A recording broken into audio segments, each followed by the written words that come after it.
Hello everyone, आप सभी का आपके चैनल में स्वागत है। तो मैं दैंथरस के पौधे को आज रिपोर्ट करने वाली हूँ। और यह देखिए, मैंने बड़े गमले में बड़े पौधे के नीचे इतनी सारी कटिंग को लगा रखा है। तो इस तरह से देखिए, छोटे छोटे ही कटिंग में फ्लावरिंग होनी शुरू हो जाती है। और यह सीजनली प्लांट है, पूरे सर्दी भर बहुत ही अच्छी मात्रा में फ्लावरिंग होती रहती है। और मई जून में भी बहुत ही अच्छी मात्रा में इसमें फ्लावर आते रहते हैं।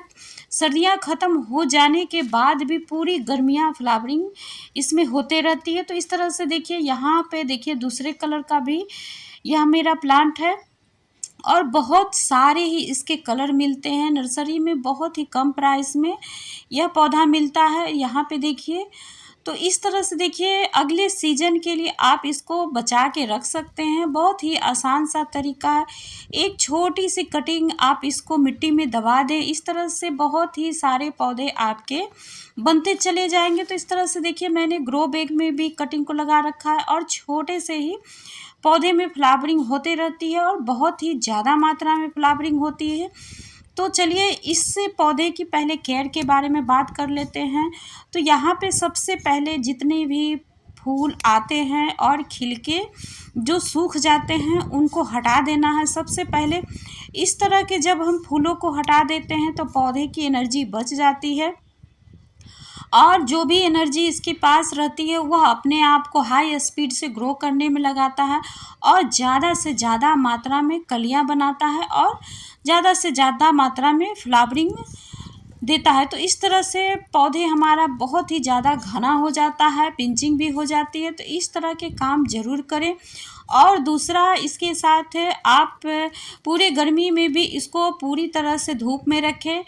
मैंने इसको तरह से धूप में ही रखा था, बड़े पौधे के नीचे गमले को रख दिया। इस तरह से इसको दोपहर की तेज़ गर्मी नहीं मिलती है, छाया हो जाती है। तो इस तरह की जब बातों को आप ध्यान रखेंगे तो आपका पौधा बहुत ही हेल्दी रहेगा और बहुत ही अच्छी तरह से चलता रहेगा। तो सबसे पहले मैं इसकी मिट्टी को बना लेती हूँ। तो यहाँ पे देखिए, मैंने पत्तों वाली मिट्टी को ही लिया है और उसमें मैंने थोड़े से वर्मी कंपोस्ट को मिलाया है, तो और 1 चम्मच फंगीसाइड को मिलाया है। तो इस तरह से जब आप अपने पौधे को मिट्टी बना कर देंगे तो बहुत ही अच्छी तरह से ग्रो होगा। और देंथरस के पौधे को एल्कलाइन मिट्टी बहुत ही पसंद होती है, उसकी वजह से बहुत ही ज़्यादा मात्रा में फ्लावरिंग होती है।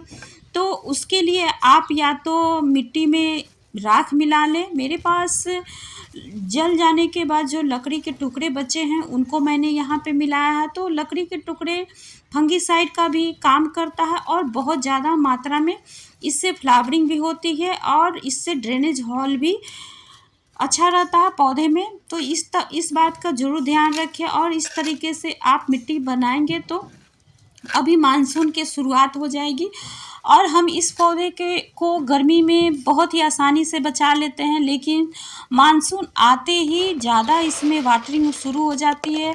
एनी टाइम मिट्टी गीली रहती है, तो उसकी वजह से पौधा बहुत ही जल्दी फंगस लग जाता है। और एक बार जब पौधे में फंगस लगता है तो देखते देखते 1 से 2 दिन में ही बहुत ही जल्दी यह सूख जाता है, एकदम गल जाते हैं इसकी जड़ें, पत्तियां सब, और हम इस पौधे को नहीं बचा सकते हैं।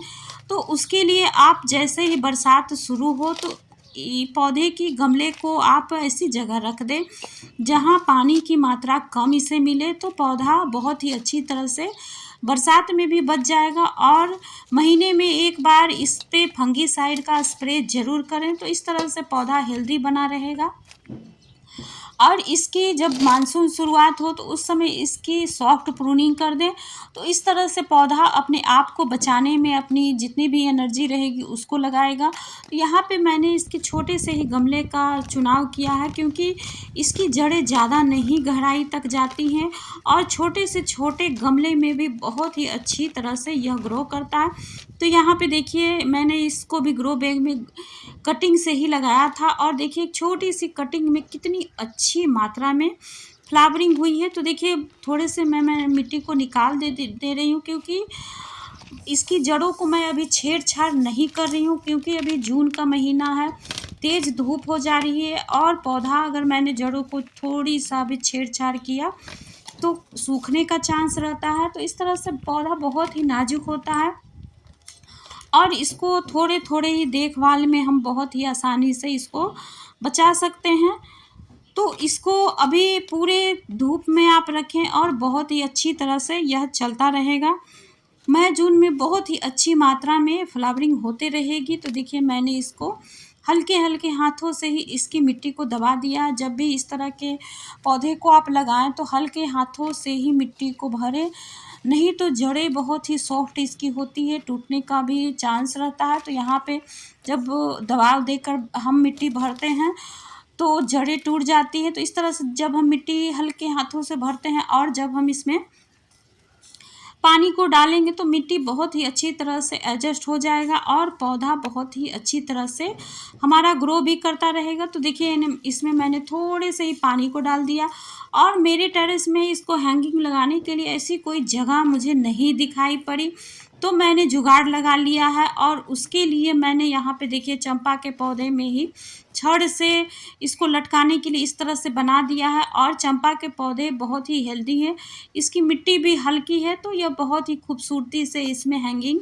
बास्केट लटक गया है और देखिए कितनी खूबसूरती से इसमें दिखाई भी दे रहा है।